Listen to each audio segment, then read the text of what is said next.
Cold hydraulic condensation, a retrospective study of endodontic treatment outcome performed by undergraduate dental students. The goal of endodontics is the prevention or treatment of apical periodontitis. Components in root canal therapy include instrumentation, irrigation, and obturation. On the left, you can see a clear example of radiographic evidence of apical periodontitis, and on the right, a histological slide of the same tooth. A review of the literature revealed that endodontic outcome studies are primarily performed by endodontic faculty members, endodontic residents, or endodontic researchers.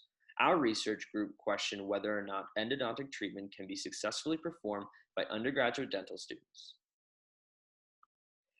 Outcome studies performed by Schrogen et al., as well as other research groups, demonstrate higher success rates when endodontic treatment was performed on cases with no apical radiolucency was present, rather than when an apical lesion was evident. The purpose of this restorative study was to assess the outcome of cases treated by undergraduate dental students using cold hydraulic condensation preceded by specific instrumentation and irrigation protocols.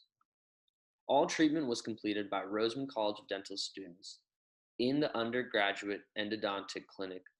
Patients returned for a recall exam between 6 and 21 months post-treatment. During this recall appointment, a clinical exam was conducted, diagnostic tests were performed, and radiographs were taken. Patients were clinically and radiographically assessed to determine the outcome of newer cold hydraulic condensation obturation techniques provided by the undergraduate dental students at Roseman College of Dental Medicine.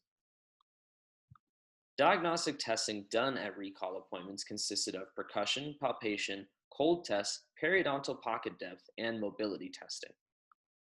Evaluators were calibrated and standardized on what criteria to look for while assessing radiographs taken at pre-op appointment, final treatment appointment, and at the recall appointment. In this study, the instrumentation protocol included the use of bioerase files instrumented to maximum safe apical size per specific tooth. Studies involving the use of nickel titanium measured the effectiveness of root canal instrumentation via preservation of tooth structure by concentric rotation and cutting of dentinal tooth structure within the central long axis of the tooth. Irrigation is a significant factor when striving for successful root canal treatment. This step fulfills several important mechanical, chemical, and microbiological functions. Irrigation is the only way to impact those areas of root canal walls that are not touched by mechanical instrumentation. Performing a mechanical flushing of a root canal preparation with saline solution decreases culturable bacteria. However, the use of antimicrobial substances such as sodium hypochlorite achieves a significantly better disinfection. Obturation protocol involved the use of cold hydraulic single cone obturation technique with an endosequence bioceramic sealer. Successive root canal treatments were based on the absence of clinical symptoms, diagnostic testing, a normal or slightly widened periodontal ligament, and absence or reduction of periapical radiolucencies in patients who had pre-existing lesions. In total, 51 patients were consecutively recalled. Among them, 62 procedures were evaluated, each receiving a clinical exam and radiograph. 58% of appointments took place between 6 and 12 months, 36% of appointments took place between 13 and 18 months, and 6% of appointments took place between 19 and 21 months.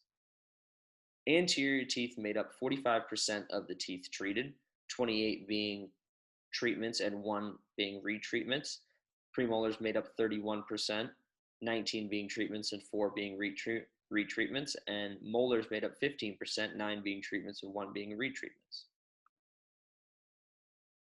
In this case of complete healing, we see a tooth with a pulpal diagnosis of pulpal necrosis and an apical diagnosis of asymptomatic apical periodontitis. With a pre-op, final, and recall radiograph, we can see clear healing over the span of 10 months.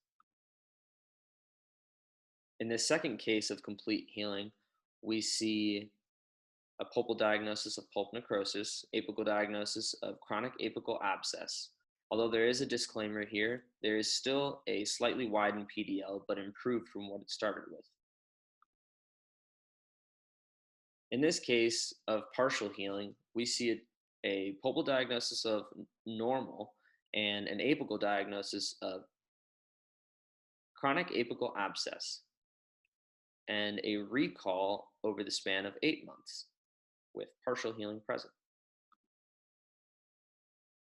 In this case of complete healing of a vital inflamed pulp, we have a pulpal diagnosis of symptomatic irreversible pulpitis with an apical diagnosis of symptomatic apical periodontitis. And with the pre-op, final, and recall, we can see over the span of 13 months, complete healing. Periapical lesion criteria included presence of lesions at recall, PDL evaluation, radiolucency being present. Of the total 62 patients, 38 presented at the time of treatment with no lesion. All 38 cases resulted in complete healing post-treatment. Of the remaining 24 patients, all presented at the time of treatment with a lesion present. 17 cases resulted in complete healing, and 7 resulted in partial healing. Undergraduate dental students treating endodontic cases attain notable clinical success when using a specific instrumentation protocol, a specific irrigation protocol, and bioceramic obturation.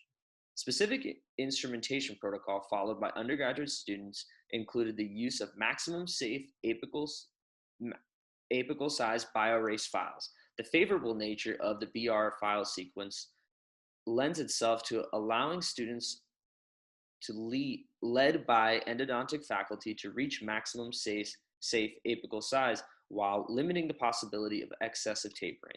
Exact irrigation protocol followed by undergraduate students implemented by endodontic faculty led to a more favorable outcome with the use of a 30-gauge needle including 3% sodium hypochlorite, 18% EDTA, and 2% chlorhexidine. Canals were obturated with a bioceramic coated and impregnated single gutta-percha master cone via cold hydraulic condensation with a bioceramic sealer.